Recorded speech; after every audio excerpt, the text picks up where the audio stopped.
ರಾಷ್ಟ್ರೀಯ ಹೆದ್ದಾರಿ 66ರ ತೊಕ್ಕೊಟ್ಟು ಫ್ಲೈಓವರ್ ಮೇಲ್ಭಾಗದಲ್ಲಿ ಶುಕ್ರವಾರ ನಸುಕಿನ ಜಾವ ನಡೆದಂತಹ ರೌಡಿ ಶೀಟರ್ ಆರಿಫ್ ಯಾನೆ ಟ್ಯಾಬ್ಲೆಟ್ ಆರಿಫ್ ಕೊಲೆ ಪ್ರಕರಣಕ್ಕೆ ಸಂಬಂಧಿಸಿ ಮಂಗಳೂರು ಪೊಲೀಸರಿಗೆ ಮಹತ್ವದ ಸುಳಿವು ಲಭ್ಯವಾಗಿದೆ.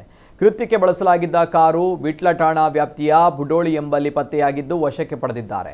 ರೌಡಿ ಶೀಟರ್ ಆರಿಫ್ ತೊಕ್ಕೊಟ್ಟು ಮೇಲ್ಸೇತುವೆಯಲ್ಲಿ ಬೈಕಿನಲ್ಲಿ ಹೋಗ್ತಾ ಇದ್ದಾಗ ಫಾಲೋ ಮಾಡಿಕೊಂಡು ಬಂದಂತಹ ದುಷ್ಕರ್ಮಿಗಳ ತಂಡ ಆತನ ಬೈಕ್ಗೆ ಡಿಕ್ಕಿ ಹೊಡೆಸಿ ಆತ ನೆಲಕ್ಕೆ ಬೀಳ್ತಾ ಇದ್ದಂತೆ ಮಾರಕಾಸ್ತ್ರಗಳಿಂದ ಕೊಚ್ಚಿ ಕೊಲೆ ಮಾಡಿ ಅದೇ ಕಾರಿನಲ್ಲಿ ಪರಾರಿಯಾಗಿತ್ತು. ರಕ್ತದ ಮಡುವಿನಲ್ಲಿ ಬಿದ್ದಿದ್ದ ಆರಿಫ್ ಸ್ಥಳದಲ್ಲೇ ಸಾವನ್ನಪ್ಪಿದ್ದ. ಘಟನಾ ಸ್ಥಳಕ್ಕೆ ಆಗಮಿಸಿದ ಹಿರಿಯ ಪೊಲೀಸ್ ಅಧಿಕಾರಿಗಳು ತನಿಖೆ ಆರಂಭಿಸಿದ್ದು ಎಲ್ಲೆಡೆ ನಾಕಾಬಂದಿ ಏರ್ಪಡಿಸಿದ್ರು. ಕಾರಿನಲ್ಲಿ ಪರಾರಿಯಾಗಿದ್ದ ದುಷ್ಕರ್ಮಿಗಳ ತಂಡ ಕಾರನ್ನ ಬಂಟ್ವಾಳದ ಬುಡೋಳಿಯಲ್ಲಿ ಬಿಟ್ಟು ಎಸ್ಕೇಪ್ ಆಗಿದ್ದಾರೆ. ಅಲ್ಲಿ ಶಂಕಾಸ್ಪದ ಕಾರು ಇರುವ ಬಗ್ಗೆ ಮಾಹಿತಿ ಲಭಿಸಿದೆ. ಕೂಡಲೇ ಕಾರ್ಯಪ್ರವೃತ್ತರಾದ ವಿಟ್ಲ ಠಾಣಾ ಪೊಲೀಸ್ ಇನ್ಸ್ಪೆಕ್ಟರ್ ಪ್ರಕಾಶ್ ದೇವಾಡಿಗ ನೇತೃತ್ವದ ತಂಡ ಸ್ಥಳಕ್ಕೆ ದೌಡಾಯಿಸಿ ಕಾರನ್ನ ವಶಪಡಿಸಿದೆ. ಆರೋಪಿಗಳ ಪತ್ತೆ ಕಾರ್ಯಾಚರಣೆ ಮುಂದುವರೆದಿದೆ.